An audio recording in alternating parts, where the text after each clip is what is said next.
Hi friends, आज हम शुरू करने वाले हैं फाइनेंशियल अकाउंट्स इंक सब्जेक्ट का इन्वेस्टमेंट अकाउंटिंग चैप्टर्स के सम। राइट, ये इन्वेस्टमेंट अकाउंटिंग मैंने आपको पहले भी कहा था। कंसेप्ट जब हमने पढ़ा तब ये इन्वेस्टमेंट अकाउंटिंग जो है वो कौन से अकाउंटिंग स्टैंडर्ड के हिसाब से होता है, अकाउंटिंग स्टैंडर्ड 13। सो ये आपको ऑब्जेक्टिव के लिए मैंने आपको याद रखने कहा था।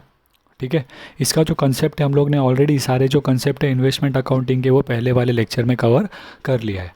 और आज के लेक्चर में हम सम्स शुरू करने वाले हैं इन्वेस्टमेंट अकाउंटिंग के लिए। ठीक है, सो आ जाते हैं हम लोग हमारे पहले क्वेश्चन पर।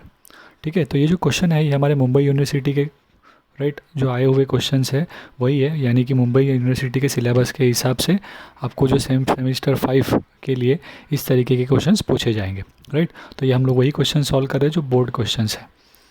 ठीक है, सो देखिए पहला क्वेश्चन क्या है हमारा। राइट, क्वेश्चन रीड करने के पहले मैं आपको समझा देता हूँ कि हम राइट इन्वेस्टमेंट अकाउंटिंग किस तरीके से सॉल्व करेंगे। पहले तो मैं हमेशा राइट मेरा जो भी क्वेश्चन है उसे रीड करके एक चार्ट प्रिपेयर कर लेता हूँ। क्या करता हूँ, एक चार्ट प्रिपेयर कर लेता हूँ और उस चार्ट के हिसाब से मैं फिर क्या करूँगा, आगे से एंट्रीज पास करूँगा। राइट, मतलब मैं जो चार्ट प्रिपेयर करने वाला हूँ उसके बाद मुझे क्वेश्चन की ज़रूरत नहीं होगी। राइट, मेरा सम जो है वो पूरा मैं उस चार्ट की मदद से क्या करूँगा, सॉल्व करूँगा। ठीक है, सो क्वेश्चन शुरू करते हैं हम लोग। राइट, तो सबसे पहला क्वेश्चन रीड करके देखिए आप, ये आपके लिए पहला सम है। तो हम लोग चार्ट कैसे बनाएंगे वो आपको ध्यान देना है। ठीक है, सो पहले हम लोग क्वेश्चन रीड करते हैं। Right, on 1 January 2013 right 1012% debentures of 100 each of Shiva limited. Right, तो यहाँ पे 1000 दिया है। देखिए 1012% डिबेंचर का मतलब क्या होता है, ये जो 1000 है वो आपका नंबर ऑफ डिबेंचर है। राइट, ये वैल्यू नहीं है, बिकॉज वैल्यू होता तो रुपीज़ बताया होता ना, रुपीज़ 1000। तो ये नंबर ऑफ डिबेंचर है आपके 1000। और उन डिबेंचर्स का जो नॉमिनल वैल्यू है यानी कि फेस वैल्यू जो है वो कितना है, कहा उन्होंने 100 ईच है। राइट, कौन से कंपनी के, शिवा लिमिटेड में। ठीक है, where held by mister Dharmesh, यानी कि जो हमारा ओनर है राइट जिसके बुक में हम लोग ये अकाउंटिंग कर रहे हैं वो कौन है, धर्मेश है। और ये जो 1000 डिबेंचर्स है राइट उनका कॉस्ट जो है वो कितना है, बाहर बोला उन्होंने 91,000। वो कितना बोला है उन्होंने, 91,000। इसके बाद उन्होंने बोला interest is payable on 1 December. Right, तो आपको ये इंटरेस्ट का डेट दिया। तो एक्चुअल में सबसे पहला आपका काम क्वेश्चन में यही होता है to find out the interest date. Because देखिए हमारा चार्ट जो हम प्रिपेयर करते हैं सबसे पहला चार्ट में हम लोग टॉप में लिखते हैं इंटरेस्ट के डेट। क्या लिखते हैं, इंटरेस्ट का डेट। तो क्वेश्चन में हमेशा इंटरेस्ट का डेट आपको स्टार्ट में बोला होगा या तो एंड में बोला होगा, तो आपको वो पहले लेकर क्या करना है, इंटरेस्ट डेट लिख देना है। राइट, कि इंटरेस्ट कब कब दिया जाता है। मैंने आपको कंसेप्ट पढ़ाते वक्त कहा था कि हमारा जो इंटरेस्ट का डेट है वो या तो साल में एक बार दिया जाएगा, साल में 2 बार दिया जाएगा, या साल में 4 बार दिया जाएगा। राइट, यानी कि हर 3-3 महीने में दे रहे, साल में 2 बार दे रहे यानी कि हर 6-6 महीने में दे रहे, और साल में एक ही बार दे रहे। राइट, तो उस केस में क्या होगा, पूरे साल का एक साथ मिलेगा। जैसे कि इस समय उन्होंने बोला है interest is payable on 31 December. Right, but मैंने आपको तब भी कहा था कि हमारे सिलेबस में जो सम्स है उसमें मेजॉरिटीली सम्स जो है वो साल में आपको 2 बार इंटरेस्ट मिल रहा है, ऐसे टाइप के क्वेश्चंस आते हैं। ठीक है, बट ठीक है वो हम लोग बाद में देखेंगे। फिलहाल इस क्वेश्चन के लिए हमें इंटरेस्ट का डेट क्या बोला है, 31 दिसंबर। तो हम लोग लिख देते हैं यहाँ पर, इंटरेस्ट डेट में मेरा क्या लिख दिया मैंने, 31 दिसंबर। ओके, फिर आगे बढ़ते हैं। अब उन्होंने क्वेश्चन में अभी मुझे क्या लिखना है, ये चार्ट में मेरे क्या कब परचेज़ हो रहा है, कब सेल हो रहा है, वो सारी चीज़ें मैं यहाँ पे मेंशन कर दूंगा और बाद में उसी से मैं क्या करूँगा, मेरा अकाउंट बनाऊँगा। तो सबसे पहले उन्होंने शुरू किया जब क्या उन्होंने बोला कि 1100 रुपीज़ वाले डिबेंचर उसके पास हेल्ड थे, हेल्ड किए थे उसने, मतलब क्या है, वो उसका ओपनिंग बैलेंस हो गया। राइट, 1 जनवरी जब साल शुरू हो रहा है राइट उस दिन पर उसके पास जो इन्वेस्टमेंट है वो उसका क्या हो गया, ओपनिंग बैलेंस है। तो हमें सबसे पहला क्या लिखना है यहाँ पे, डेट 1 जनवरी 2013। राइट, ये जो 1000 डिबेंचर्स में लिखने वाला वो मेरा क्या रहने वाला है, ओपनिंग बैलेंस। राइट, अब 1000 जो है वो नंबर ऑफ डिबेंचर है तो उनका नॉमिनल वैल्यू, बिकॉज देखिए अगर फॉर्मेट में याद है तो मैंने आपको बताया था 3 कॉलम होते हैं, एक नॉमिनल वैल्यू, सेकेंड इंटरेस्ट, और थर्ड है आपका अमाउंट यानी कि कॉस्ट। तो 3 कॉलम्स होते हैं आपके, नॉमिनल वैल्यू, राइट, इंटरेस्ट और अमाउंट। सो नॉमिनल वैल्यू में आप क्या लिखते हो, जो भी आपका नंबर ऑफ डिबेंचर है इंटू फेस वैल्यू। तो यहाँ पे आप जो ओपनिंग लिखने वाले हो उनका नॉमिनल वैल्यू क्या है, 1000 इंटू 100 यानी कि 1 लाख। ठीक है, और इनका जो कॉस्ट है वो कितना है, देखिए उन्होंने बता दिया था ना आपको। Right, where held by Dharmesh at a cost of 91, यानी कि जो 1000 डिबेंचर्स है उनका कॉस्ट कितना है, 91,000। ठीक है, फिर अभी इसके बाद तो ये रिकॉर्ड कर लिया हमने, ये इंटरेस्ट लिख दिया हमने। ओके, उसके बाद क्या हो रहा है देखिए, 1 अप्रैल 2013 को उन्होंने क्या बोला, ₹20,000 of such debentures were purchased by Dharmesh, यानी कि धर्मेश ने परचेज़ किया है। ठीक है, कभी परचेज़ किया, 1 अप्रैल को, तो मैं डेट लिख देता हूँ 1 अप्रैल परचेज़। ठीक है, कितने नॉमिनल वैल्यू का। सो यहाँ पे देखिए अमाउंट, तो यहाँ पे देखिए अमाउंट बोला है आपको कितना, 20,000। देखिए ये और इसमें फ़र्क है, ये आपको जो था नंबर ऑफ़ का मैंने कहा, क्यों, क्योंकि यहाँ पे रुपीज़ नहीं दिया था, बट यहाँ पे आपको ₹20,000 दिया है, यानी कि वो आपका नॉमिनल वैल्यू है, राइट। सो 20,000 क्या हो जाएगा उसका nominal value. Okay, but actual में अगर हम देखेंगे तो ये डिबेंचर कितने परचेज़ किए गए, 200। कैसे 200, 20,000 नॉमिनल वैल्यू है ना, 100 से मल्टीप्लाई करने के बाद वो आया, राइट। सो 2 ज़ीरो हटा देता हूँ तो मुझे पता चलेगा यहाँ पे 200 डिबेंचर परचेज़ किए गए हैं, राइट। और क्या रेट से परचेज़ किया गया है, 98 कम इंटरेस्ट। तो यहाँ पर मैं मेंशन करता हूँ, तो मुझे टोटल अमाउंट नहीं दिया जैसे लास्ट टाइम दिया था, यहाँ पे उन्होंने रेट दिया है, तो ठीक है मैं रेट लिख देता हूँ, और साथ में मैं मेंशन भी करूँगा कि कम है या एक्स है, राइट। सो यहाँ पे हो जाएगा 98 कम। ओके, शॉर्ट में लिखना है मुझे खाली कम है या एक्स भी पता लगाने के लिए। ओके, इसके बाद देखिए क्या हो रहा है, 1 सितंबर। अब हमेशा जब भी मैं ये कोई भी चीज़ नीचे लिखने जा रहा हूँ तो मुझे एक चीज़ देखना है कि बीच में मेरा इंटरेस्ट तो का डेट तो नहीं आ रहा, राइट। तो अभी अप्रैल के बाद सितंबर हो रहा है, राइट। इंटरेस्ट डेट तो दिसंबर है, सितंबर के बाद ही है, तो ठीक है सितंबर का लिख देते हैं। सो 1 सितंबर मेरा डेट है। उस दिन क्या हुआ देखिए, 30,000 of such debentures were sold. Sold बोला मतलब सेल हो रहा है, तो ठीक है यहाँ पे सेल हो जाएगा, जिस तरीके से परचेज था वैसा क्या लिखेंगे, सेल। कितने नॉमिनल वैल्यू का, 30,000, तो यहाँ पे लिख दिया 30,000। और रेट क्या दिया उन्होंने, क्या रेट से बेचा, 96x इंटरेस्ट। सो 96x लिख दिया हमने, ठीक है। अब इसके बाद आगे क्या बोला है देखिए, 1 दिसंबर को बोला उन्होंने, again 50,000 rupees of such debentures were sold, right. 1 दिसंबर को क्या हुआ, 50,000 रुपये के सच डिबेंचर्स को बेचा है, तो वापस से यही लिखना है। लेकिन देखिए इंटरेस्ट का डेट आ रहा है क्या, चेक करो, इंटरेस्ट का डेट 31 दिसंबर है, दिसंबर, बट प्रॉब्लम है 1 दिसंबर पहले आएगा ना, तो ऑब्वियसली मैं ये वाला पार्ट पहले रिकॉर्ड करूँगा, फिर इंटरेस्ट। ओके, सो 1 दिसंबर पहले आएगा, तो 1 दिसंबर को क्या किया है हमने, 50,000 डिबेंचर सेल कर रहे हैं, तो नॉमिनल वैल्यू उनका 50,000 है, तो सेल कर रहे हैं 50,000 का। और क्या रेट से उन्होंने कहा, तो 99 कम। सो हम लोग लिख देते हैं 99 कम इंटरेस्ट, ठीक है, राइट। अब इसके बाद आगे क्या बोल रहा है, interest is received on due date, यानी कि हमारा जो भी डेट है इंटरेस्ट का डेट, उस दिन हमें इंटरेस्ट मिल रहा है, तो ठीक है 1 दिसंबर क्या, 31 दिसंबर आएगा, और उस दिन पर हमें क्या मिलेगा, इंटरेस्ट। अब वो इंटरेस्ट क्या है वो कैलकुलेट करना होगा हमें उस दिन पर, वो कैसे कैलकुलेट करेंगे वो मैं आपको सम में बताऊंगा, ठीक है। अब इसके बाद आगे क्या बोला है देखिए, prepare investment account of 12% debenture, right. ये जो डिबेंचर का 12% है वो क्या दिखाता है आपको, रेट ऑफ इंटरेस्ट, राइट, जो दिया जाता है, तो ये डिबेंचर का नाम ही है। तो क्वेश्चन में आपको बताया होगा 10% डिबेंचर, 8% डिबेंचर, तो उस डिबेंचर का नाम है वो, ठीक है, of Shiva limited in the books of Dharmesh, right, valuing the closing stock on 31 दिसंबर, यानी कि जब 31 दिसंबर को वो लेजर क्लोज करेगा उस समय पे, राइट, आपको चेक करना है, राइट, कि डिबेंचर्स कितना है, अप्लाइंग अकाउंटिंग स्टैंडर्ड 13। तो हमें पता है कि यहाँ पे जो भी अकाउंटिंग स्टैंडर्ड 13 है उसके जो भी रूल्स है उसके हिसाब से इन्वेस्टमेंट अकाउंटिंग किया जाता है, बराबर है। और आगे उन्होंने कहा था debentures were purchased at 93 on 31 December 2013, right, यानी कि जब ईयर एंड हो रहा है 31 मार्च को, तो जिस तरीके से जब साल शुरू हुआ तब ओपनिंग बैलेंस था, तो साल ख़त्म होगा तो हमारे पास जो डिबेंचर्स बच गए हैं वो हमारा क्लोजिंग बैलेंस रहेगा। और उनका रेट उन्होंने यहाँ पे दिया है, क्या दिया है रेट, 93, तो हम लोग यहाँ पे रेट लिख देते हैं 93। अब इस रेट का करना क्या है हमें सम में, वो हम लोग सम शुरू करेंगे, मतलब सम में जब आएगा वो पार्ट तब मैं आपको बताता हूँ, ठीक है। सो ये क्वेश्चन पढ़ के हमने पहले क्या कर लिया, चार्ट प्रिपेयर कर लिया।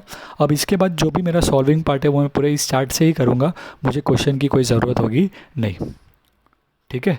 सो हमें हर सम के लिए इसी तरीके से हम लोग स्टेप फॉलो करेंगे। First we will prepare chart, और उसके बाद हम लोग क्या करेंगे, फॉर्मेट पर आएंगे, ठीक है। तो देखिए मैं फॉर्मेट बना लेता हूँ। सो ये मेरा फॉर्मेट हो गया, राइट। तो सबसे पहले मैं आपको बता दूँ ये कि हम जब भी इन्वेस्टमेंट अकाउंटिंग का फॉर्मेट बनाएंगे तो आपको पूरा बुक, राइट, एक साइड में ही लेना, एक साथ लेना है, यानी कि लेफ़्ट साइड और राइट साइड दोनों ही आप एक साथ लोगे। ऐसा मत कीजिए कि एक साइड आपने लेफ़्ट में बनाया फिर उसके पीछे के पेज पर दूसरा साइड बना रहे हो, ऐसा मत करो, राइट। तो बुक का लेफ्ट हैंड साइड और राइट हैंड साइड पूरा एक साथ लीजिए, पूरा बुक ओपन करके, और लेफ्ट साइड में आप क्या करेंगे, उसके ये वाला अकाउंट बनाओ और राइट साइड में ये वाला पार्ट, राइट। तो यहाँ पे फॉर्मेट की अगर बात करें तो ये क्वेश्चन नंबर 1 है, पहले लिख देता हूँ मैं, राइट। ऊपर हमारे ओनर का नाम आएगा, राइट, जैसे हम लोग फाइनल अकाउंट्स में लिखते हैं ना वैसा। सो इन द बुक्स ऑफ हमारा ओनर का नाम क्या है, धर्मेश। और ये अकाउंट किस चीज़ का है, डिबेंचर्स का, राइट। कितना परसेंटेज बोला था, 12%। सो हम लोग लिख देते हैं investment in 12% debenture for the year ended.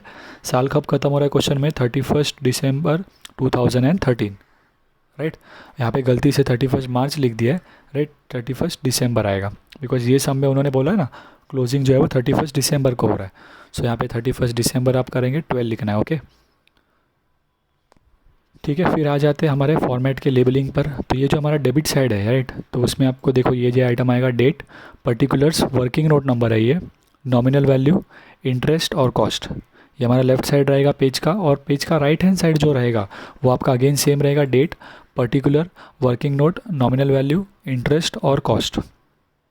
Clear हुआ आपको ये, ठीक है। सो ये आपका फॉर्मेट हुआ, और यहाँ पे आपको करीब करीब 8 to 10 लाइन्स लगेंगी, ज़्यादा समय लगता नहीं है, बराबर है। बट एग्ज़ाम में ये आपको जब आएगा तो आपको इसी तरीके से फॉर्मेट बनाना है। और ये जो नीचे का पार्ट है वो पूरा हम लोग किसके लिए यूज़ करने वाले हैं, वर्किंग नोट्स के लिए। और एग्ज़ाम में वो आपको वर्किंग नोट्स बनाना होगा, वो आप ध्यान रखेंगे, ठीक है। सो शुरू करें हमारा सम। सो क्वेश्चन से हमने चार्ट प्रिपेयर कर लिया है, अब चार्ट की मदद से हम क्या करने वाले, सम करेंगे, बराबर। तो सबसे पहले सम में सबसे पहला चीज़ क्या है, देखिए, रिकॉर्ड करने के लिए हमें ये डेट वाइज जाना है, ओके। सबसे पहला चीज़ है 1 जनवरी 2013 को उन्होंने बोला है क्या है, ओपनिंग है, बराबर। कितना ओपनिंग है, देखिए 1 लाख का। सो ओपनिंग कहाँ पर आएगा, हमेशा डेबिट साइड। फॉर्मेट के कुछ चीज जो मैं आया, जो चीज़ें हैं वो मैं आपको बता देता हूँ। हमने इसके लिए पहले ही कंसेप्ट में जर्नल एंट्री तो किया ही है, बराबर। बट एग्ज़ाम में आपको जर्नल एंट्री यहाँ पे पूछा नहीं जाता कभी भी, आपको ऐसा लेजर ही आता है। तो आप चीज़ें याद करके ले सकते हो कि हमेशा ओपनिंग यहाँ पर आएगा, क्लोजिंग ये इस साइड आएगा, और परचेज डेबिट में आएगा, सेल क्रेडिट में आएगा, ठीक है। फिर इंटरेस्ट जब आपको मिलेगा तो वो भी कहाँ पर आएगा, क्रेडिट में आएगा, ठीक है।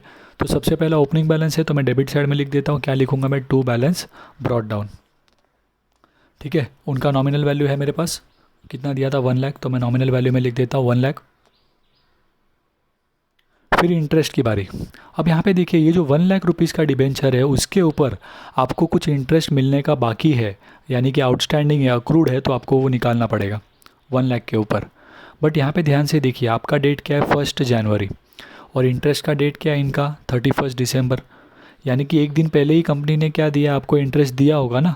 तो इस डिवेंचर्स के ऊपर आपको कुछ भी इंटरेस्ट मिलने का बाकी नहीं है, यानी कि कुछ भी आउटस्टैंडिंग नहीं है। हाँ, अगर यहाँ पे इंटरेस्ट डेट आपका सितंबर होता, मान लीजिए 30 सितंबर होता, सो क्या होता, सितंबर हम लोग ओपन कर रहे हैं जनवरी में, अब सितंबर को लास्ट इंटरेस्ट मिला था, और जनवरी में जब आप ओपन कर रहे हो तो इसके ऊपर आपको 3 महीने का इंटरेस्ट मिलना बाकी होगा, तो उस समय आपको कैलकुलेट करना पड़ेगा इंटरेस्ट।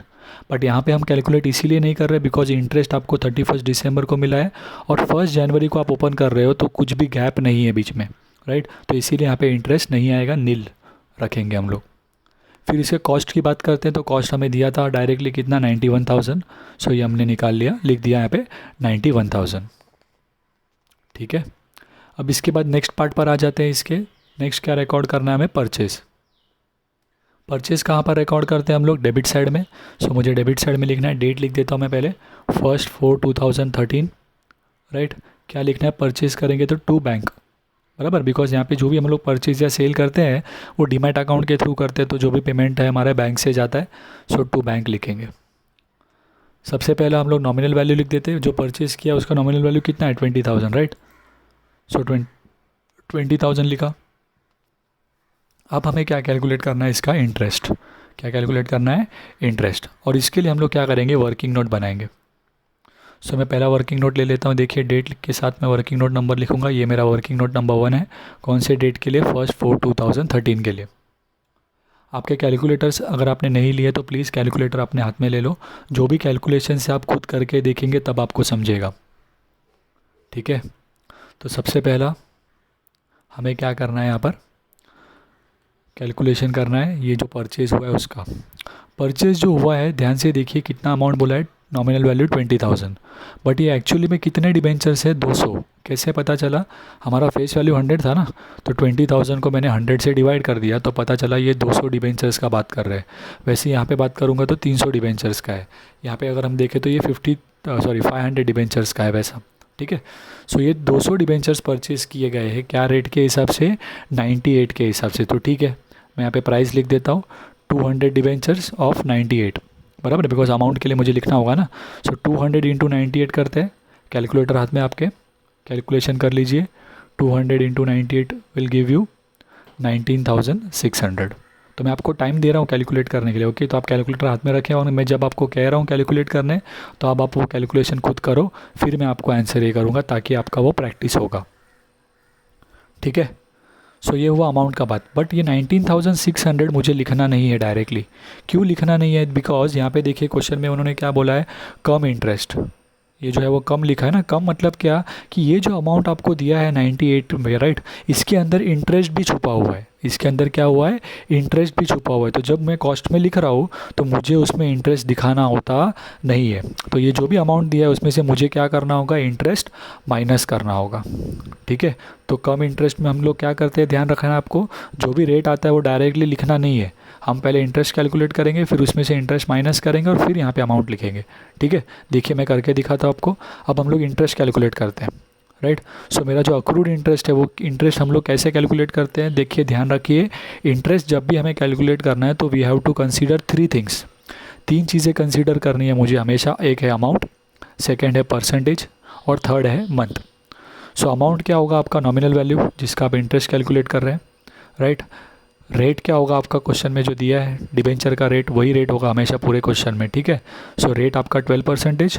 और मंथ की अगर बात करें, राइट, तो ध्यान से देखिए ये जो मंथ है वो क्या होगा, फर्स्ट 4 डेट दिया है, बराबर है, वहाँ से लेकर आप पीछे जाइए रिवर्स, और इंटरेस्ट का डेट देखिए गैप कितना है।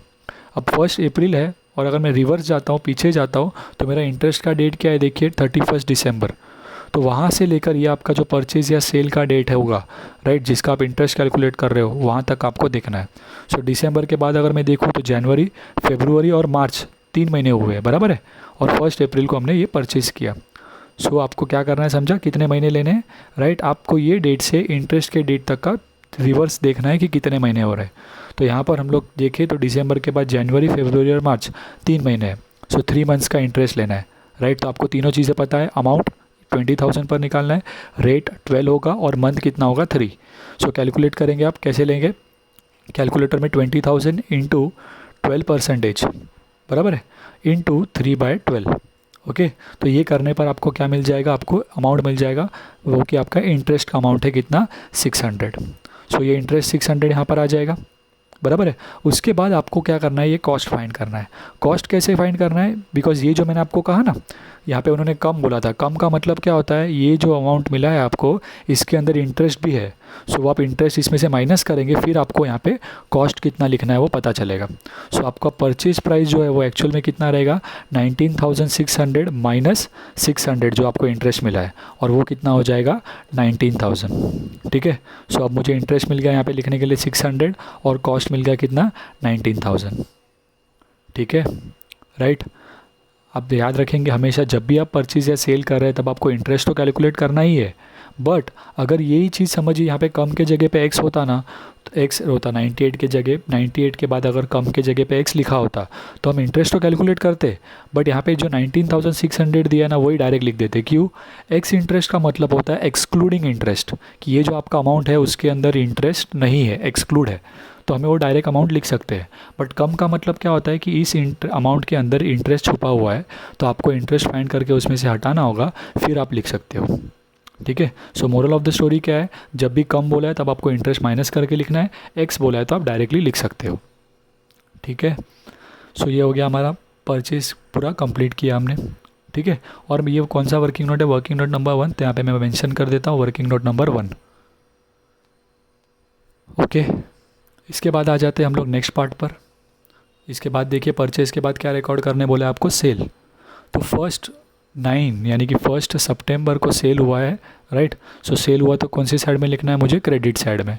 सो मैं पहले डेट लिख देता हूँ 1/9/2013। यहाँ पे लिखना है मुझे by bank, right. Nominal value तो मुझे पता है ना, जो सेल हो रहा है उसका नॉमिनल वैल्यू कितना है 30,000, राइट। तो यहाँ पे लिख देते हैं 30,000। अब इंटरेस्ट और कॉस्ट हमें कैलकुलेट करना होगा, ठीक है। सो वापस से वर्किंग नोट पे आ जाते हैं हम लोग। वर्किंग नोट नंबर 2, डेट का मेरा यहाँ पे लिख दिया मैंने 1/9/2013 को। मैं सेकेंड वर्किंग नोट प्रिपेयर कर रहा हूँ। तो पहले जब हम लोग बेच रहे हैं तो हम लोग क्या लिखेंगे उसे, सेल प्रोसीड्स। क्या लिखते हैं, सेल प्रोसीड। कितने डिबेंचर के हो रहे हैं, 30,000, राइट। तो 30,000 यानी कि डिबेंचर कितने हैं वो 300। और रेट आपको क्या कहा है देखिए 96, क्या बोला है 96। तो 300 इंटू 96 करने पर आपको पता चलेगा 28,800 हो रहा है, बराबर है। और क्योंकि देखिए ये क्या है, एक्स इंटरेस्ट है ना, तो ये 28,800 आप डायरेक्टली अमाउंट के कॉलम में लिख सकते हो। आपको इंटरेस्ट उसमें से माइनस करने की ज़रूरत नहीं रहने वाली, ठीक है, ओके। बट फिर भी हमें इंटरेस्ट तो कैलकुलेट करना ही है, बिकॉज ये इंटरेस्ट क्या है आपका, देखो अक्रूड इंटरेस्ट जो हम कैलकुलेट करेंगे। कैसे कैलकुलेट करते हैं इंटरेस्ट, मैंने आपको बोला, आपको ये डेट जो भी आपका परचेज या सेल का डेट है वहाँ से आपको रिवर्स जाना है लास्ट इंटरेस्ट डेट पर। सो ये लास्ट इंटरेस्ट डेट क्या था आपका, 31 दिसंबर। 31 दिसंबर को आपको इंटरेस्ट मिला। उसके बाद आज क्या चल रहा है, 1/9, बराबर है। तो वहाँ तक काउंट कीजिए कितने महीने हो जाएंगे, जनवरी, फरवरी, मार्च, अप्रैल, मई, जून, जुलाई, अगस्त, 8 महीने हुए। कितने महीने हो गए, 8 महीने हो गए, बराबर है। सो इंटरेस्ट कैलकुलेट करने के लिए मुझे 3 चीज़ें चाहिए। एक तो मेरा अमाउंट, रेट और मंथ जो है हमने निकाला कैसा, 8 मंथ्स। कैसे निकाला समझा ना आपको, 1/9 से आपको रिवर्स जाना है। सितंबर को मत लीजिएगा बिकॉज सितंबर अभी तक ख़त्म नहीं हुआ है, राइट। तो आपको जनवरी से लेकर अगस्त तक का टाइम यानी कि 8 महीने का लेना है। सो इंटरेस्ट कैलकुलेट करेंगे हम लोग 30,000 पर 12% कैलकुलेटर पे। 30,000 इंटू 12% इंटू 8/12 किया आपने। सो वो आपको देगा अमाउंट 2,400, ठीक है। बट जैसे लास्ट टाइम हमने वो इंटरेस्ट माइनस करके फिर अमाउंट निकाला, वैसा हमें इस टाइम करने की ज़रूरत है क्या, नहीं। क्यों, क्योंकि ये जो अमाउंट दिया है, ये जो रेट दिया है 96, वो क्या है, एक्स है। एक्स इंटरेस्ट मतलब क्या, इसके अंदर इंटरेस्ट छुपा हुआ नहीं है, तो मुझे माइनस करने की कोई ज़रूरत नहीं है। सो ये मैं इंटरेस्ट के कॉलम में लिख देता हूँ, और ये जो अमाउंट मिला है मुझे वो अमाउंट के कॉलम में, देखिए, राइट। तो ये इंटरेस्ट 2,400 आ गया, और अमाउंट लिख देते हैं हम लोग 28,800। समझा आपको मैंने क्यों माइनस नहीं किया इंटरेस्ट, बिकॉज यहाँ पर एक्स बोला है। और कम बोला होगा तब आप पहला अमाउंट निकालेंगे, बट वो डायरेक्टली लिखना नहीं है, आपको इंटरेस्ट माइनस करने के बाद लिखना है। बस पूरे चैप्टर में आपको यही चीज़ याद रखनी है बस, कि कम इंटरेस्ट बोला है तो आप इंटरेस्ट माइनस करके फिर अमाउंट लिखेंगे। एक्स इंटरेस्ट बोला है तो इंटरेस्ट कैलकुलेट होगा बट माइनस करने की ज़रूरत नहीं है, ओके। सो ये हो गया हमारा कौन से वर्किंग नोट से आया, वर्किंग नोट नंबर 2। सो मैं यहाँ पे मेंशन कर देता हूँ वर्किंग नोट नंबर 2।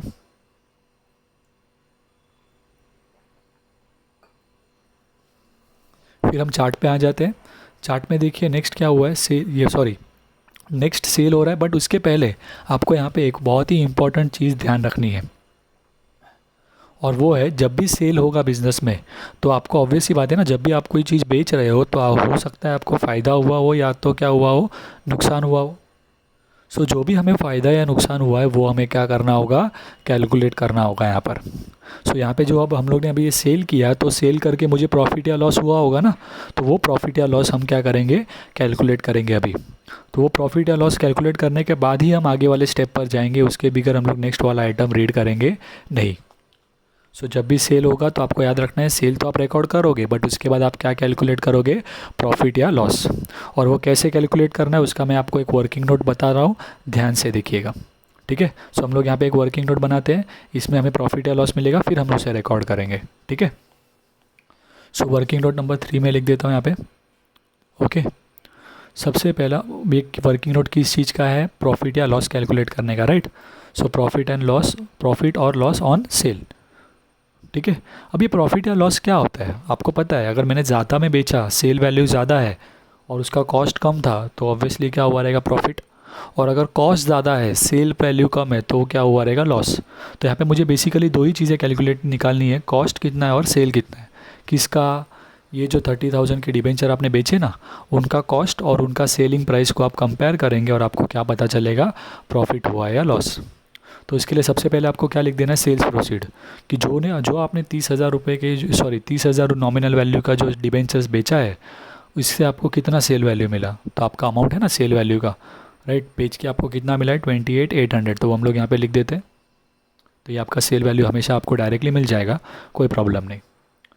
प्रॉब्लम यहाँ पे होने वाला है कॉस्ट में, यानी कि कैलकुलेशन हमें करना होगा कि ये जो 30,000 का जो आप बेच रहे हो डिबेंचर, राइट, तो बेचने की तारीख पर ये जो 30,000 डिबेंचर है उनकी कीमत क्या चल रही है वो आपको निकालना होगा, राइट। तो इसके लिए हम लोग वो कॉस्ट के लिए कैलकुलेशन सीखेंगे, ठीक है। सो जब भी हमें एक ऐसे कॉस्ट का कैलकुलेशन करना है सेल के वक्त, तो आप याद रखेंगे आप दो चीज़ें लेंगे, नॉमिनल वैल्यू और कॉस्ट। क्या लेंगे, नॉमिनल वैल्यू और कॉस्ट। और इस नॉमिनल वैल्यू और कॉस्ट में क्या लिखना है, अब तक देखिए जब आप बेच रहे हो उसके पहले आपके फॉर्मेट में जितना भी डिबेंचर्स है, राइट, उन सबको आपको लिखना है। सो आप ये वाले अभी डिबेंचर का प्रॉफिट या लॉस कैलकुलेट कर रहे हो, बराबर है, तो इसके पहले ये वाले डिबेंचर का प्रॉफिट या लॉस कैलकुलेट कर रहे हो तो इसके पहले हमारे पास ये दो एंट्री था, बराबर है, तो वो दो को हम लोग यहाँ पे लिखेंगे। दोनों का एनवी है मेरे पास और दोनों का कॉस्ट भी है। तो पहले फर्स्ट वाले का एनवी लिख देता हूँ 1 लाख, कॉस्ट है 91,000। सेकेंड वाले का एनवी है 20,000 और कॉस्ट कितना है 19,000, राइट। सो मतलब क्या है कि जब मैं बेच रहा हूँ 1 लाख मतलब फर्स्ट 9 को, उस तारीख पर मेरे पास कितने डिबेंचर्स है एक्चुअल में 1,20,000 नॉमिनल वैल्यू के डिबेंचर्स है और उनका टोटल वैल्यू कितना है 1,10,000। उनका टोटल वैल्यू कितना है 1,10,000, ठीक है। सो इन्हें बेचकर, राइट, तो ये क्या दिखाता है कि 31 ये जो डेट है फर्स्ट 9/2013 यानी कि बेचने के तारीख पर मेरे पास कितने डिबेंचर्स है और उनका कीमत क्या है, ठीक है, ये मुझे पता चलेगा, राइट, इनको ऐड करने से। अब इसमें से बराबर मैं कितने बेच रहा हूँ, कितने नॉमिनल वैल्यू के बेच रहा हूँ 30,000 के, बराबर है। सो मैं यहाँ पे लिख देता हूँ 30,000 का। मतलब मुझे ये फाइंड करना है कि अगर 1,20,000 का कॉस्ट अगर 1,10,000 है, राइट, 1,20,000 नॉमिनल वैल्यू का कॉस्ट अगर 1,10,000 है तो 30,000 का कॉस्ट कितना है, तो मैं इसको क्या ले लेता हूँ, एक्स ले लेता हूँ। क्या ले लेता हूँ, एक्स, और क्रॉस मल्टीप्लाई करेंगे हम लोग। तो कैलकुलेटर ले लीजिए आप, क्रॉस मल्टीप्लाई कैसे करना है, ये जो दो अमाउंट है वो आपस में मल्टीप्लाई हो जाएंगे और इस अमाउंट से क्या हो जाएगा divide. So 30,000 into 1,10,000 divided by 1,20,000। I repeat 30,000 into 1,10,000 divided by 1,20,000 करेंगे। सो आपको कैलकुलेटर में कॉस्ट मिल जाएगा 27,500। क्या मिल जाएगा 27,500। एक्चुअल में ये जो करने का तरीका है ये हम लोग क्या कर रहे हैं, बिकॉज मुझे पता नहीं कि ये जो बिक रहा है 30,000 वो ये वाले लॉट का है कि ये वाले लॉट का है, मुझे पता नहीं ना ये कौन से लॉट का बिलोंग करता है, पहले से जो खरीदे थे उसमें का है, ये जो नया है उसमें का है। तो इसीलिए हम लोग क्या कर रहे हैं, सबको मिक्स कर दे रहे हैं, जिसे हम कहते हैं वेटेड एवरेज। क्या कहते हैं, वेटेड एवरेज, राइट। तो जब भी हम लोग शेयर्स बेचते हैं तो उनका जो कॉस्ट है वो किसके हिसाब से निकाला जाता है, वेटेड एवरेज के हिसाब से निकाला जाता है। और ये कहाँ पर दिया गया है, अकाउंटिंग स्टैंडर्ड 13, राइट। तो ये जो करने का तरीका है हमारा कॉस्ट निकालने का, ये क्यों ऐसा किया जाता है, बिकॉज अकाउंटिंग स्टैंडर्ड 13 कहता है, राइट, कि आप जब भी सेल कर रहे हो तो कौन से इस बेसिस पर सेल करोगे, वेटेड एवरेज कॉस्ट के हिसाब से। और वो वेटेड एवरेज कॉस्ट कैसे निकालते हैं, तो ये जो हमने किया ये आपका वेटेड एवरेज कॉस्ट निकालने का तरीका है, ठीक है। तो ये जो आप 30,000 के डिबेंचर्स आप सेल कर रहे हो उसका कॉस्ट कितना है 27,500 है, ठीक है। सो मैं आपको वापस से बता देता हूँ हमने क्या किया। जो 30,000 के डिबेंचर्स मैं सेल कर रहा हूँ उनका सेलिंग प्राइस लिखा मैंने। अब मुझे कॉस्ट निकालना है किसका, 30,000 डिबेंचर्स जिनको मैं सेल कर रहा हूँ, 30,000 डिबेंचर्स नहीं नॉमिनल वैल्यू जिसका 30,000 डिबेंचर्स है उनको मैं सेल करने वाला, उसका कॉस्ट क्या है मुझे फाइंड करना है। सो मैं क्या कर रहा हूँ, बेचने के पहले जितने भी मेरे पास डिबेंचर्स हैं उन सबको एक साथ ले लेता हूँ, जिससे मुझे पता चला कि मेरे पास टोटल 1,20,000 डिबेंचर्स है नॉमिनल वैल्यू उनका, और उनका कॉस्ट है 1,10,000, और मैं इसमें से 30,000 नॉमिनल वैल्यू के डिबेंचर्स को सेल कर रहा हूँ। तो ये जो 30,000 डिबेंचर्स है उनका कॉस्ट कितना है, तो हमने क्या ले लिया एक्स, फिर हम लोग क्रॉस मल्टीप्लाई कर रहे हैं और हमने कॉस्ट निकाला। तो अगर आप ध्यान देंगे तो यहाँ पे 27,500 उसका कॉस्ट है, बट हम उसे बेच कितने में रहे हैं 28,800 में। सो ज़्यादा में सेल किया ना, सेलिंग वैल्यू ज़्यादा है, सेल प्राइस ज़्यादा है, सेल्स प्रोसीड ज़्यादा है, तो दैट मीन्स कि यहाँ पे हमें क्या हुआ, प्रॉफिट हुआ। क्या हुआ, प्रॉफिट। तो हम लोग क्या करेंगे, प्रॉफिट मिला हमें कैसे, ये दोनों को माइनस करके, राइट। तो इसे आप इस तरीके से बॉक्स में पुट कर देंगे फिर ये कॉस्ट मिल जाने के बाद। सो कॉस्ट, ये कॉस्ट और सेल्स प्रोसीड हो जाने के बाद आप उन्हें कंपेयर करते हो। अगर सेलिंग प्राइस ज़्यादा है तो प्रॉफिट है, और अगर कॉस्ट प्राइस जो है, ये हमारा कॉस्ट मिला बराबर, अगर कॉस्ट प्राइस ज़्यादा है इन केस, तो हमें क्या हो जाएगा, लॉस हो जाएगा। ठीक है, क्लियर हुआ आपको ये वर्किंग नोट समझा आपको? ओके, तो इस तरीके से हम लोग वर्किंग नोट करेंगे।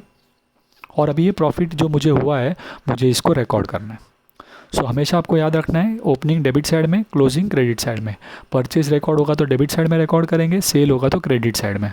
अब अगर सेल करते समय प्रॉफिट हुआ तो वो कहाँ पर रिकॉर्ड करना है, तो आप याद रखेंगे प्रॉफिट हुआ तो कौन सी साइड में रिकॉर्ड करिए, डेबिट साइड में। और अगर लॉस हुआ तो कौन सी साइड में रिकॉर्ड कीजिएगा, क्रेडिट साइड में। ठीक है, तो ये फर्स्ट 9 को, यानी कि बेचने की तारीख पर जो मुझे प्रॉफिट हुआ है, वो मैं यहाँ पे डेबिट साइड में रिकॉर्ड करता हूँ। तो पहला डेट लिख देता हूँ, 1/9/2013, सेल की तारीख पर ही लिखेंगे। ठीक है, और जब मैं प्रॉफिट या लॉस रिकॉर्ड कर रहा हूँ तो मैं ब्रैकेट मैं ये लिखता हूँ, मतलब पर्टिकुलर क्या लिखूँगा उसके लिए, प्रॉफिट एंड लॉस, क्या लिखता हूँ, टू प्रॉफिट एंड लॉस। ठीक है, कितना आया अमाउंट हमारा, 1300, राइट। और वर्किंग नोट नंबर क्या है उसका, 3। सो वर्किंग नोट नंबर लिख देता हूँ मैं, वर्किंग नोट नंबर 3। और अमाउंट के कॉलम में लिखना है आपको, ओके, ना एनवी के कॉलम में, ना इंटरेस्ट के कॉलम में, बिकॉज मैंने यहाँ पे खाली प्रॉफिट कैलकुलेट किया है। तो वो अमाउंट के कॉलम में आ जाएगा डायरेक्टली 1300, और बाकी दोनों क्या रहेंगे, ब्लैंक। क्लियर हुआ? इसी तरीके से अगर लॉस हुआ होता तो यही चीज़ें हम लोग कहाँ पर लिखते, क्रेडिट साइड में।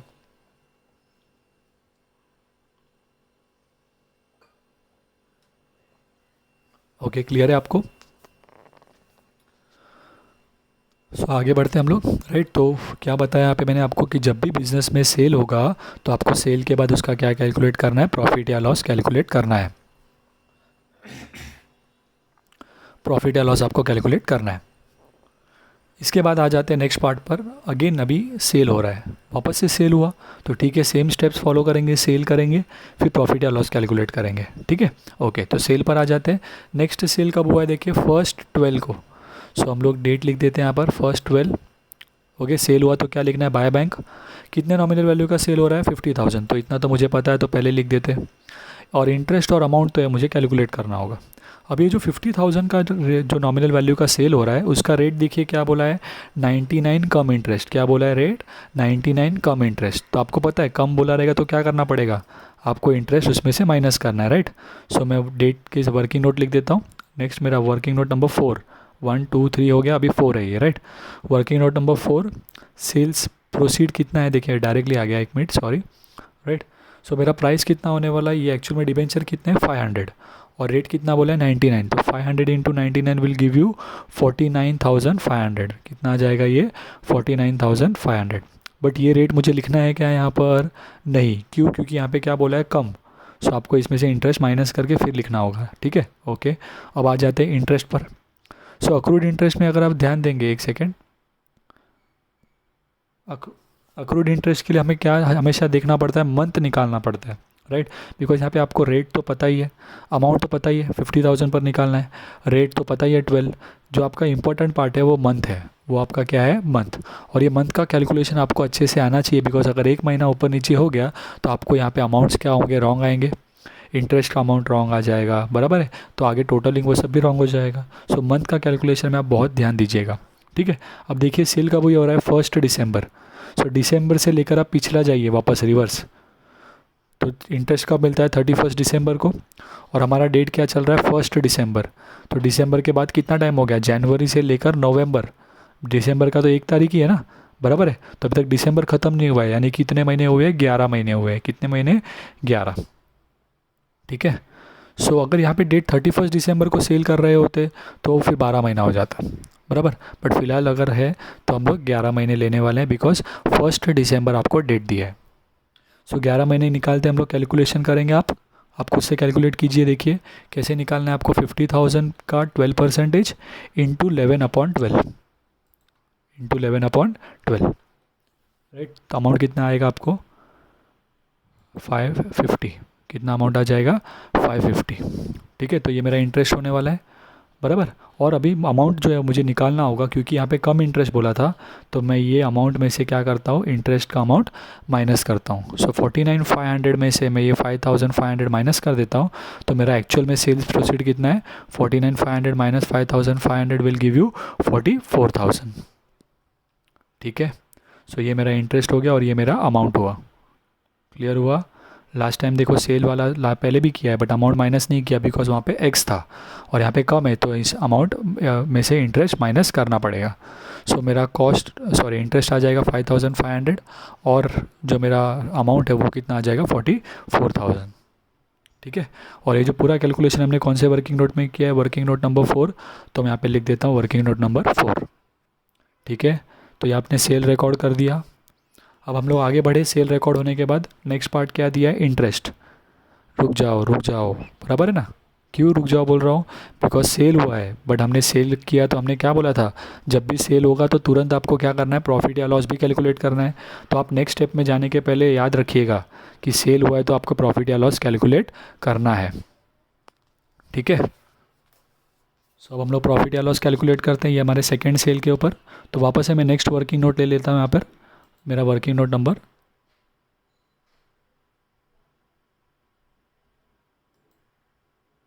5। ठीक है।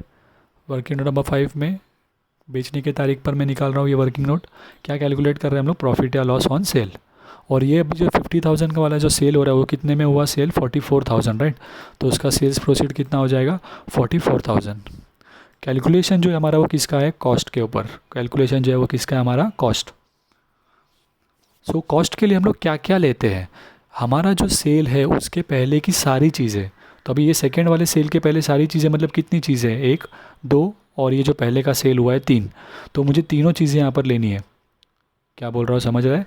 जिस दिन आप बेचे हैं आपने, उसके पहले का जितना आइटम होगा डेबिट में और क्रेडिट में, वो सारी चीज़ें लेंगे। ओके। सो डेबिट वाली सारी चीज़ें आपस में प्लस कर देनी है और क्रेडिट जो सेल हुआ है वो मुझे माइनस करना है। ठीक है। देखिए मैं करके दिखाता हूँ आपको। जैसे कि मैंने आपको कहा नॉमिनल वैल्यू और कॉस्ट लेंगे। डेबिट साइड में ये दोनों हैं, तो 1,00,000 और 91,000, फिर 20,000 और 19,000। इन दोनों को ऐड करता हूँ तो मुझे पता है 1,20,000 और 1,10,000 मिल रहा है। बट इसमें से मैं पहले ही एक लॉट बेच चुका हूँ ना, कितने का, 30,000 का लॉट मैंने पहले सेल कर दिया है, तो उतना कम हो जाएगा। बिकॉज आज जब मैं प्रॉफिट या लॉस कैलकुलेट कर रहा हूँ तो मेरे पास वो 30,000 है क्या, नहीं, तो मैं उसके लिए वो माइनस कर दूंगा। बराबर है। वो तो 30,000 तो सेल हो गया है। अब वो 30,000 जो सेल हुआ है उनका कॉस्ट क्या है वो मुझे लिखना है। बराबर है। सो यहाँ पे देखिए अमाउंट कितना दिया है, 28,800। बट ये अमाउंट आपको यहाँ पर नहीं लिखना है। जिस तरीके से हम लोग इनका एनवी और कॉस्ट डायरेक्टली यहाँ पे दोनों ले लेते हैं, बराबर है। बट सेल वाले केस में आपको ध्यान रखना है, ये जो 28,800 लिखा है वो एक्चुअल में उसका कॉस्ट नहीं है, वो तो उसका सेल है ना, राइट। हमने जो लॉट बेचा है उसका कॉस्ट कितना था, देखिए यहाँ से मिला था ना हमें कॉस्ट, ये हमें कॉस्ट मिला था। तो हमें जब आप यहाँ पे लिख रहे हो, आपको ये एक ही चीज़ ध्यान रखना है बस, अभी इंपॉर्टेंट पार्ट यही बचा है कि जब आप सेकेंड टाइम सेल करते हो, राइट, तो आपको क्या ध्यान रखना है, फर्स्ट वाले सेल का आप सेल प्राइस मत ले लो, यहाँ पर आपको क्या लेना है, उनका कॉस्ट प्राइस लेना है। क्या लेना है, कॉस्ट प्राइस। बराबर है। तो यहाँ लोग क्या करते हैं, घाई में यहाँ का एनवी और अमाउंट ले लेते फटक से। यहाँ पर ठीक है, बट यहाँ पे जब आप ले रहे हो तो ये अमाउंट आपको नहीं लेना है। आपको क्या लेना है, इसका एक्चुअल जो कॉस्ट था वो कितना था वो आप यहाँ पे लेंगे। इसीलिए मैंने यहाँ पे स्टार मार्क मारा है ताकि आपको ध्यान में रहेगा। ठीक है, राइट। तो अभी ये सेल हो गया तो हम लोग इसे माइनस कर देते हैं, तो हमें पता चलेगा आज बेचने के तारीख पर मेरे पास कितने नॉमिनल वैल्यू के डिबेंचर्स पड़े हैं, 90,000, और उनका कॉस्ट कितना है, 52,500। समझा ये क्या किया हमने, राइट।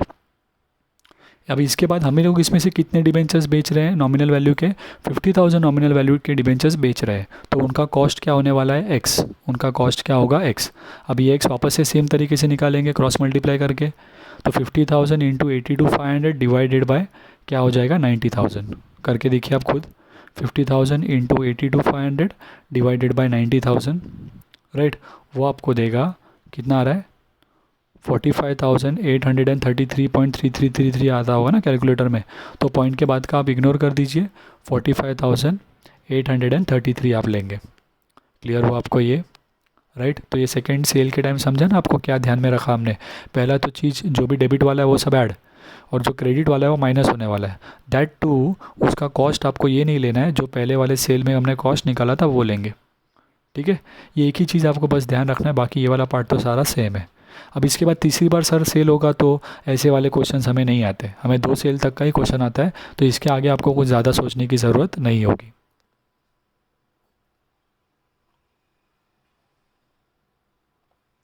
ठीक है, सो अभी आपस से हमारे पास सेलिंग प्राइस है और कॉस्ट भी है। अब दोनों में देखिए बड़ा क्या है, कॉस्ट बड़ा है ना, राइट, मतलब उसकी कीमत थी 45,833, बट हमने उसे बेचा कितने में, 44,000 में, यानी कि लॉस हो जाएगा ना। ये तो कितना लॉस हो रहा है, इसमें से हम लोग ये इसको माइनस कर देते हैं, तो कीजिए माइनस, देखिए कितना आता है, 45,833 माइनस 44,000, कितना आ जाएगा, लॉस हो जाएगा वो हमें अमाउंट 1,833, 1,833 वो मेरा क्या है, लॉस है। और लॉस है तो मुझे कहाँ पर रिकॉर्ड करना है, क्रेडिट साइड। प्रॉफिट हुआ था तो हमने कहाँ पे रिकॉर्ड किया था, डेबिट साइड में, तो लॉस होगा तो कौन सी साइड में रिकॉर्ड करना है, क्रेडिट साइड। तो इसका डेट क्या होगा, सेल का ही डेट, बराबर, और मैं क्या लिखता हूँ, प्रॉफिट एंड लॉस, राइट। कौन से वर्किंग से आया, वर्किंग नोट नंबर 5। अमाउंट जो है मुझे डायरेक्ट अमाउंट के कॉलम में लिखना है 1833, वर्किंग नोट नंबर 5 है वो यहाँ पे मैं लिख देता हूँ वर्किंग नोट नंबर 5, ठीक है। और बाकी दोनों कॉलम हमेशा ब्लैंक रहेंगे। तो प्रॉफिट या लॉस में जो है आपको खाली प्रॉफिट या लॉस का अमाउंट के कॉलम में लिखना है, बाकी जो आपके आइटम होते हैं वो ब्लैंक रहते हैं। क्लियर हुआ आपको ये, राइट। तो ये आपका सेकेंड सेल यहाँ पे कंप्लीट हुआ। तो हम लोग सेल तो रिकॉर्ड करते हैं और उसके साथ साथ हम लोग क्या कैलकुलेट करते हैं, उसका प्रॉफिट या लॉस भी कैलकुलेट करते हैं, ठीक है। अब नेक्स्ट आपका स्टेप क्या है, देखिए फर्स्ट 12 तो कंप्लीट हो गया। अब 31 दिसंबर आपका इंटरेस्ट का डेट आ रहा है, बराबर है, 31 दिसंबर को आपको इंटरेस्ट मिलने वाला है। सो कंपनी जो है वो आपको डिबेंचर्स जो आपके पास है उसके ऊपर आपको क्या देने वाला है, इंटरेस्ट। तो आप यानी कि धर्मेश ध्यान से देखिए, 31 दिसंबर को जब आपको इंटरेस्ट मिलने वाला है, तो डेट ले लिया हमने 31 दिसंबर, राइट। इंटरेस्ट मिलेगा तो पैसा आएगा ना बैंक में, तो बाय बैंक। अब बात है सर कितना इंटरेस्ट मिलेगा, सो ये इंटरेस्ट जो भी मिलेगा मुझे यहाँ पे लिखना है, बराबर है। बट ध्यान से देखिए आप यानी कि धर्मेश के पास जब आपको इंटरेस्ट मिल रहा है उस तारीख पर यानी कि 31 दिसंबर को आपके पास कितने डिबेंचर्स है आपके हाथ में। शुरू किया था हमने 1 लाख से, 20,000 और परचेज़ किए तो 1,20,000 था, उसमें से आपने 30,000 का बेच दिया, फिर आपने 50,000 का भी बेच दिया, यानी कि जब आप को इंटरेस्ट मिल रहा है तो उस तारीख पर आपके पास कितने डिबेंचर्स है, 1,20,000 माइनस 30 और 850 माइनस करेंगे, राइट, यानी कि 80,000 माइनस कर दीजिए, तो आपको पता चलेगा आज इंटरेस्ट के डेट पर आपके पास कितना है, 40,000 नॉमिनल वैल्यू का डिबेंचर है। कितने का डिबेंचर है, 40,000 रुपये का आपके पास डिबेंचर है। सो उस नॉमिनल वैल्यू के ऊपर इंटरेस्ट देगा कंपनी आपको, राइट। कितना इंटरेस्ट देगा, साल का एक ही बार इंटरेस्ट दे रहा है ना, तो पूरा 12% आपको देगा। सो आपको क्या करना है, राइट, 40,000 कैसे आया समझा ना आपको, डेबिट माइनस आपका ये क्रेडिट दोनों माइनस कर देंगे तो आपको पता चलेगा इस दिन पर आपके पास 40,000 नॉमिनल वैल्यू का डिबेंचर है। बट वो लिखना नहीं है बिकॉज वो किधर जा नहीं रहा है 40,000, वो तो आपके पास ही है ना, खाली आपको इंटरेस्ट मिल रहा है और वो इंटरेस्ट आप किस पर निकाल रहे हो, वो 40,000 पर निकाल रहे हो।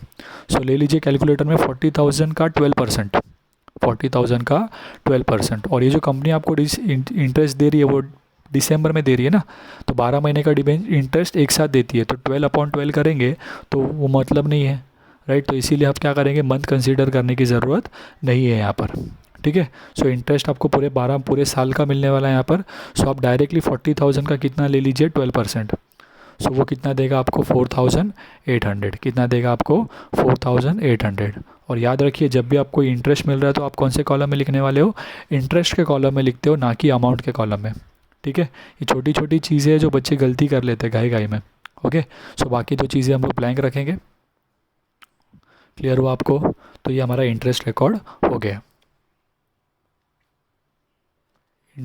ये इंटरेस्ट रिकॉर्ड हो गया है। अब हम लोग नेक्स्ट पार्ट पर आ जाते हैं। इसके बाद हमें क्या रिकॉर्ड करना है, लास्ट पार्ट है हमारा क्लोजिंग बैलेंस। क्या लिखना है मुझे, क्लोजिंग बैलेंस। तो अभी 31 दिसंबर ही है ना मेरा ईयर एंड, तो 31 दिसंबर को मैं यहाँ पे जिस तरीके से ओपन किया था, मैंने ओपनिंग बैलेंस लिखा था, तो यहाँ पे मैं क्या लिखता हूँ, बैलेंस कैरिड डाउन, CD, बराबर है। तो बाय बैलेंस कैरिड डाउन, तो तीनों के तो जो टोटल है मुझे क्या करना है, टैली करना है। अभी क्या करना है, टैली करना है।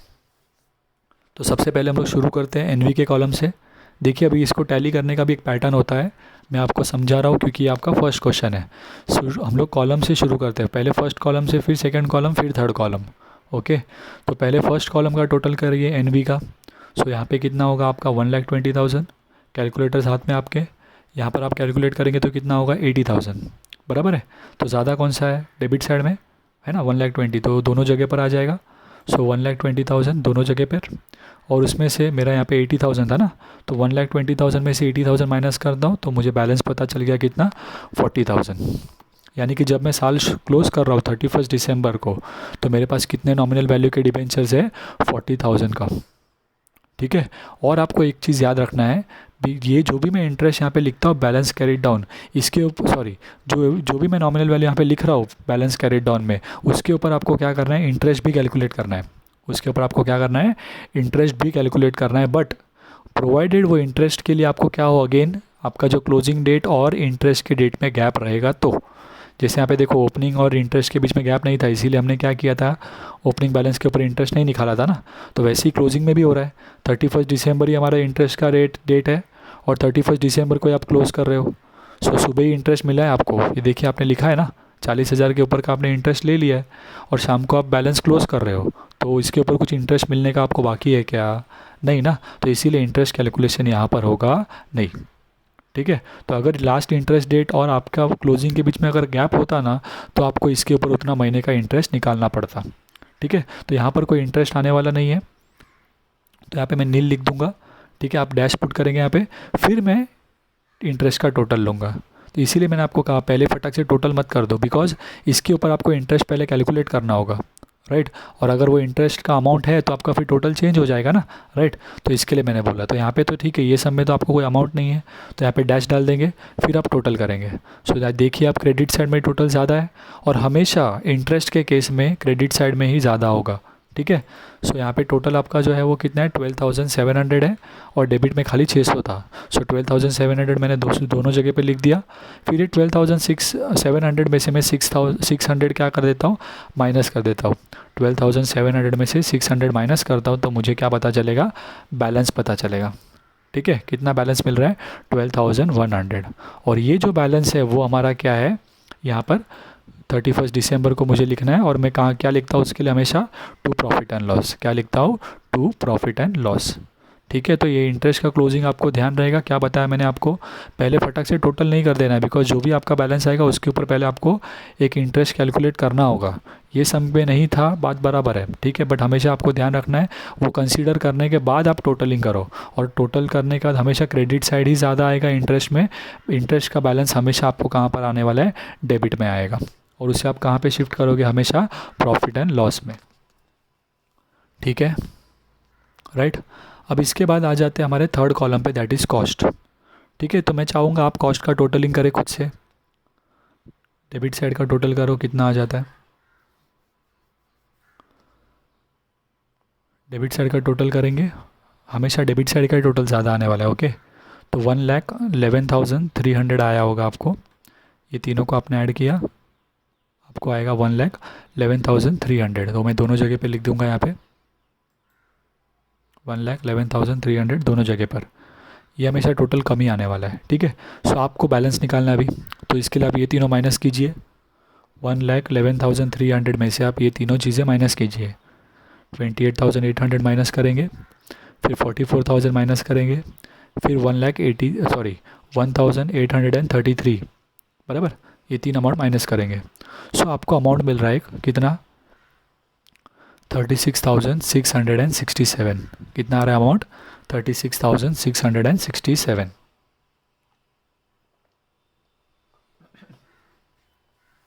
अब देखिए ये जो आपको अमाउंट मिला है, राइट, नॉर्मली अगर सम में आपको यहाँ पे देखिए क्लोजिंग बैलेंस का एक रेट दिया है ना, बराबर, अगर ये रेट नहीं दिया होता तो आपको ये जो बैलेंस मिला है 36,667 वो आप डायरेक्टली यहाँ पर लिख दो, सम कंप्लीट हो जाता है। सम क्या हो जाता है, कंप्लीट हो जाता है, अगर ये रेट दिया नहीं है तो। बट अगर आपको ये रेट दिया है तो उस समय आपको क्या करना पड़ेगा, एक कैलकुलेशन करना होगा, राइट, बिकॉज ये आपका क्लोजिंग स्टॉक है ना, क्लोजिंग, और आपको पता है closing stock is valued at cost और market value whichever is less, है ना। आप कौन सा अगर फाइनल अकाउंट्स करते थे ना, तो उसमें आप क्या करते थे, क्लोजिंग स्टॉक के दो वैल्यू अगर आपको दिए है तो आप क्या करते थे, दोनों में से जो छोटा है उस वैल्यू पे लिखते थे। तो यहाँ पर वही है, राइट। तो ये जो आपको बैलेंस आया है 36,667, वो तो कॉस्ट है उसका, बट उसका मार्केट वैल्यू कितना है, उसके लिए आपको ये रेट दिया है 93, बराबर है।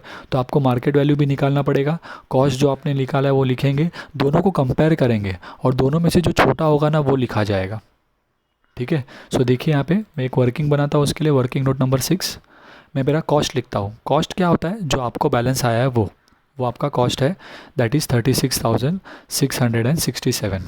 और मार्केट प्राइस क्या होता है, ये जो डिबेंचर है क्लोजिंग डेट पर, वो कितने डिबेंचर्स है, 400 ना, 40,000 के मतलब 400 डिबेंचर्स, और रेट क्या बोला उन्होंने, 93। सो हम लोग का मार्केट वैल्यू क्या हो जाएगा, 400 इंटू 93। सो मार्केट प्राइस जो है मेरा कितना है, 400 इंटू 93। तो निकालिए कैलकुलेटर पे कितना हो जाता है, 400 इंटू 93 करेंगे तो वो आपको देगा 37,200। क्या देगा आपको, 37,200। अब ये दोनों में से देखिए छोटा कौन सा है, आपका जो बैलेंस आया था वही है ना, तो ठीक है आप डायरेक्टली लिख दो, बराबर है। तो कोई प्रॉब्लम नहीं हुआ यहाँ पे, बिकॉज हमें जो बैलेंस आया था वही आ रहा है। प्रॉब्लम एक्चुअली आ जाता कब मालूम है, अगर मेरा मार्केट प्राइस मल्टीप्लाई करके 35,000 आता, क्या आ जाता, 35,000 अगर यहाँ पे होता तो मुझे 35,000 लिखना पड़ता, बट उसकी वजह से मेरा जो पता है ना, मुझे तो पता है ये जो बैलेंस है वो कितना है, 3667 है, बट क्योंकि ये 35 है तो मैं यहाँ पे 35 लिखना पड़ेगा, तो उसकी वजह से वो टैली होगा क्या टोटल इतने पे, नहीं होगा ना, एक अभी भी डिफरेंस आएगा, राइट। और उस डिफरेंस को हम लोग कहते हैं लॉस ऑन रिवैल्यूएशन। क्या कहते हैं, लॉस ऑन रिवैल्यूएशन। तो अगर मान लीजिए, अज्यूम करता हूँ, अगर यहाँ पे 35,000 होता तो मुझे 35,000 यहाँ पे लिखना पड़ता, और मेरा लॉस ऑन रिवैल्यूएशन क्या होता, इन दोनों का डिफरेंस, यानी कि 3667 और 35,000 का जो डिफरेंस है 1667, वो मुझे अलग से लिखना पड़ता है यहाँ पे लॉस ऑन रिवैल्यूएशन करके। बट फिलहाल ठीक है, हमारे इस सब में नहीं हुआ है तो हम लोग इतना ज़ोर नहीं देते, जब सब में आएगा लॉस ऑन रिवैल्यूएशन वाला तब हम लोग देख लेंगे।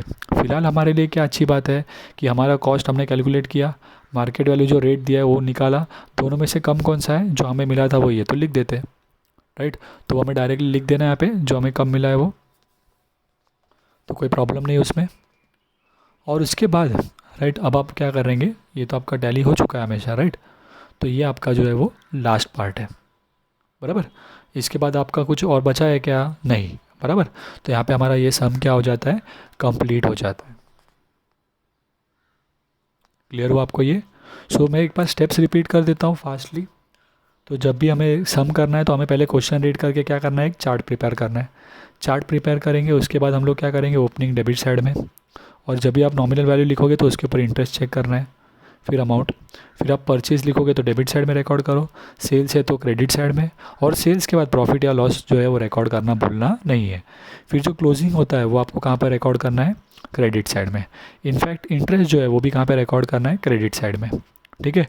इंटरेस्ट का जो अमाउंट है वो आपको इंटरेस्ट के कॉलम में ही लिखना है, प्रॉफिट या लॉस का जो भी आपको अमाउंट आएगा वो आपको डायरेक्टली कॉस्ट के कॉलम में लिखना है, राइट। क्लोजिंग जब आप करोगे तो पहले आप नॉमिनल वैल्यू का टोटलिंग कीजिए, और वो बैलेंस हमेशा क्रेडिट साइड में ही आएगा। उसके ऊपर आप इंटरेस्ट कैलकुलेट कीजिए, और वो अमाउंट आ जाने के बाद आप क्या करें, इंटरेस्ट का टोटल कीजिए, और हमेशा बैलेंस जो है वो डेबिट साइड में आएगा इंटरेस्ट का। इसके बाद आप कॉस्ट का टोटल करना शुरू करेंगे। अगर तो कॉस्ट क्लोजिंग सॉरी हाँ मतलब कॉस्ट साइड का टोटल करना शुरू करेंगे, तो अगर क्लोजिंग का कोई रेट दिया नहीं है तो डायरेक्टली जो आपका बैलेंस है वो आप लिख दीजिए, काम ख़त्म हो गया। बट यहाँ पे आपको रेट दिया था तो इस तरीके से आपको कॉस्ट और मार्केट वैल्यू दोनों निकालना होगा, और दोनों में से जो कम होगा वो हम लोग यहाँ पर लिखते हैं, ठीक है। सो यहाँ पे हमने निकाला, बट कॉस्ट ही कम आया तो ठीक है, हमारे लिए कोई प्रॉब्लम नहीं हुआ। बट अगर मार्केट वैल्यू कम आता तो क्या हो जाता, वो हम लोग आगे क्वेश्चंस करेंगे तब देखते हैं, ठीक है। तो ये क्वेश्चन हमारा यहाँ पे कंप्लीट हो जाता है, राइट। तो आज हमारा फर्स्ट क्वेश्चन था, इसीलिए हमें ज़्यादा टाइम लगा है, बराबर है, बिकॉज मैंने आपको एक एक स्टेप डिटेल में एक्सप्लेन किया। नेक्स्ट लेक्चर से जब हम शुरू करेंगे तो हमें बहुत सारी चीज़ें बेसिक आपको पता है, तो इसीलिए क्या होगा, हमारा काम आसान हो जाएगा और हम लोग जल्दी जल्दी सम कर पाएंगे, और नेक्स्ट लेक्चर में हम लोग 2 सम करने की कोशिश करेंगे, ठीक है। सो ये आपका फर्स्ट सम है, तो आप इसे बार बार चाहिए तो रिवाइज़ कीजिए, राइट, खुद से सॉल्व करने की कोशिश कीजिए, ओके। और अगर तो आज का लेक्चर हम लोग यहीं पर स्टॉप करते हैं, ठीक है। तो अगर आपको ये वीडियो पसंद आया है तो आप इस वीडियो को अपने फ्रेंड्स के बीच शेयर कीजिए। हमारे चैनल को अगर आपने सब्सक्राइब नहीं किया है तो पहले चैनल को सब्सक्राइब कर देते, ताकि आगे के जो भी लेक्चर्स होंगे वो आपको नोटिफिकेशन आता रहे, ठीक है। और इस वीडियो को लाइक भी करें।